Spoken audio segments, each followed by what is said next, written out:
ఓం నమ శివాయ. అందరికీ నమస్కారం అండి.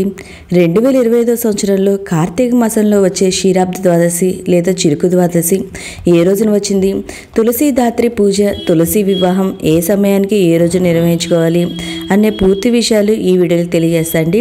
కార్తీక మాస శుక్లపక్ష ద్వాదశినే క్షీరాబ్ద ద్వాదశి లేదా చిలుకు ద్వాదశి, దీన్నే బృందావన ద్వాదశి అని కూడా అంటాము.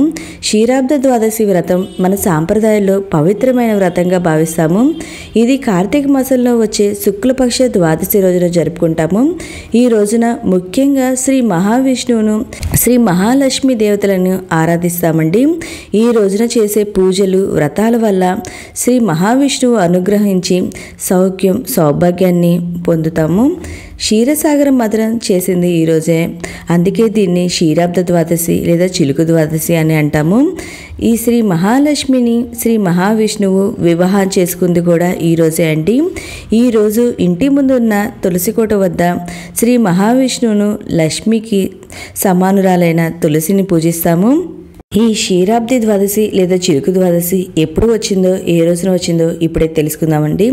ముందుగా ద్వాదశి తిథి ప్రారంభం వచ్చి 2025 సంవత్సరం నవంబర్ 2వ తేదీ అనగా ఆదివారం రోజున తెల్లవారుజామున 2:41 ప్రారంభమయ్యి 2025 సంవత్సరం నవంబర్ 3వ తేదీ అనగా సోమవారం రోజున అంటే ఆదివారం రోజు అర్ధరాత్రి 1:15 వరకు అయితే ఈ ద్వాదశి తిథి అయితే ఉంటుంది. క్షీరాబ్ది ద్వాదశి లేదా చిలుకు ద్వాదశి పూజ నిర్వహించుకోవాల్సిన తేదీ వచ్చి 2025 సంవత్సరం నవంబర్ 2వ తేదీ అనగా ఆదివారం రోజున. ఈరోజు పూజ ఏ సమయంలో చేసుకోవాలంటే సాయంత్రం 6:50 లోపు అయితే మనం పూజ అయితే ప్రారంభించుకోవచ్చండి. మనం ఎప్పుడూ కూడా తులసి వివాహం, తులసి దాత్రి పూజ సాయంత్రం వేళలో నిర్వహిస్తాం కాబట్టి తులసి వివాహము, తులసి దాత్రి పూజ, ద్వాదశి దీపాలు కూడా మనం సాయంత్రం వేళలోనే వెలిగించాలండి. ఈరోజు శుభ సమయం వచ్చి అభిజిత్ కాలం వచ్చి ఉదయం 11:28 నుండి 12:13 వరకు, అమృతకాలం వచ్చి ఉదయం 9:28 నుండి 10:59 వరకు, బ్రహ్మ ముహూర్తం వచ్చి ఉదయం 4:33 నుండి 5:21 వరకు.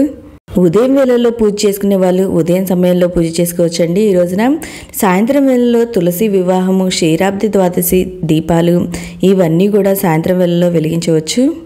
ఈరోజు అశుభ సమయం వచ్చి రాహుకాలం వచ్చి సాయంత్రం 4:07 నుండి సాయంత్రం 5:32 వరకు, యమగండం వచ్చి ఉదయం 11:50 నుండి మధ్యాహ్నం 1:16 వరకు, దుర్ముహూర్తం వచ్చి సాయంత్రం 4:01 నుండి 4:47 వరకు, వద్యం వచ్చి తెల్లవారుజామున 1:52 నుండి 3:20 వరకు. ఓకే అండి, మీకు ఏమైనా సందేహాలు ఉంటే నా కామెంట్ బాక్స్లో కామెంట్ పెట్టండి, ప్రతి ఒక్కరికి రిప్లై ఇస్తాను. మీకు ఈ వీడియో నచ్చినట్లయితే లైక్ చేయండి, మీ ఫ్రెండ్స్ అండ్ ఫ్యామిలీ మెంబర్కి షేర్ చేయండి. Thank you for watching.